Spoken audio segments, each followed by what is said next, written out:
Lilith has been one of the more mysterious characters in the Owl House. She's the head of the Emperor's Coven and is being tasked by the Emperor to retrieve her sister Ida for an unknown reason and is promised something in return for completing her task. She's only shown up in 2 episodes and has a very brief mention in the last scene of Something Ventured, Someone Framed as Ida is going through her student record.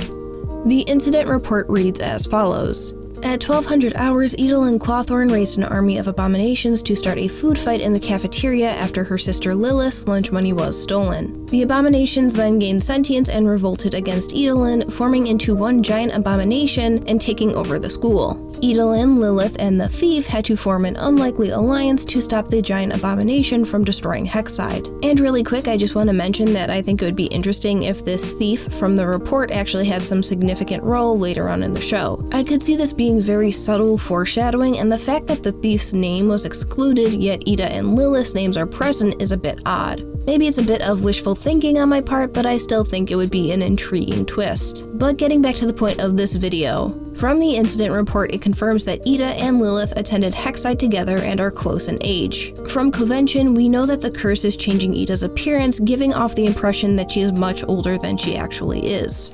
Look at me. Look at my face. The curse is worsening and I can't keep up with it.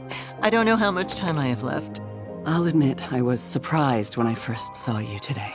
But based on this incident report, I would say that Ida is the older of the 2. Since the report states that Ida raised an army of abominations because Lilith got her lunch money stolen, I see this as an older sibling looking out for the younger sibling. But from this picture we see that Ida was part of the potion track at Hexside, and this was actually foreshadowed in a fun way back in Convention. But we haven't even taken the quiz to determine our coven type! Ooh, a punky potionness.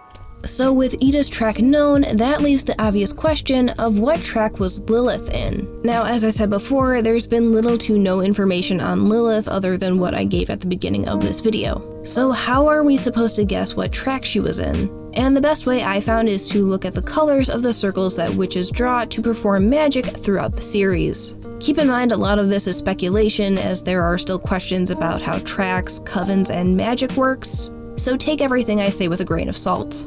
Now, Ida was in the potion track at Hexside, and that track and coven are represented by the color yellow.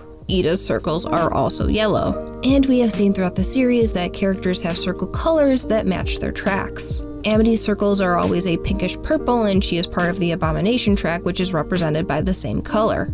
Gus's circles are a light blue, and he is in the illusion track, and the same goes for Emera and Edric. Now here is where we get into a bit of a gray area. When we first meet Willow, we see that she is in the abomination track, yet the color of her circles are green. Now, Willow is shown to be very powerful and has a natural talent for performing plant magic, so it's possible that circle colors are also determined by natural abilities. However, we see in this same scene, Amity's cart is being propelled by green magic, which doesn't match her circle color.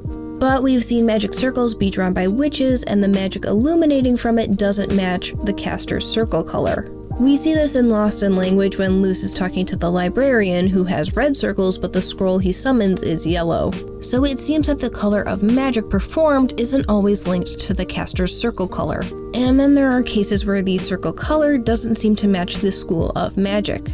In Once Upon a Swap, we clearly see that Basha is part of the potion track, yet her circles are a pinkish purple color much like Amity's.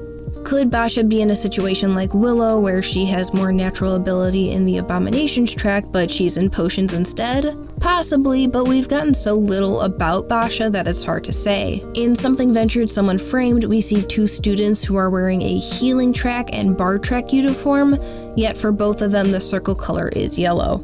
Additionally, there have been instances where adults outside of Ida and Lilith have used magic. Both Principal Bump and the Demon Hunters have shown to perform magic with green circles. Is it possible that they were both a part of the plant magic track? Sure, but with the Demon Hunters specifically, I would see them doing beast-keeping magic, which would be represented by an orange circle instead. We've also seen that the Emperor's Coven has white circles, although Lilith, who is the head of it, has blue. So what does this all mean for finding out what track Lilith was in at Hexside?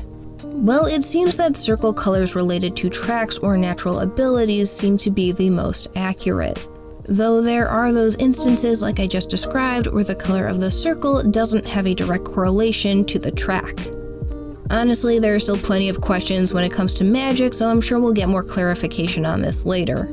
But with all of that said, out of all the tracks at Hexside, what I just presented in this video, and what we know about Lilith, I would say that Lilith was a part of the illusion track.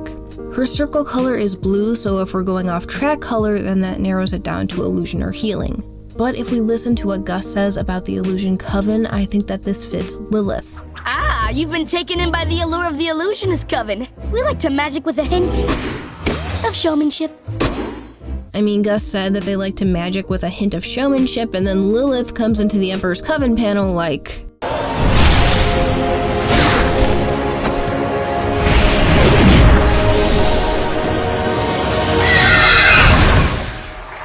So yeah, illusion seems to be a pretty good bet.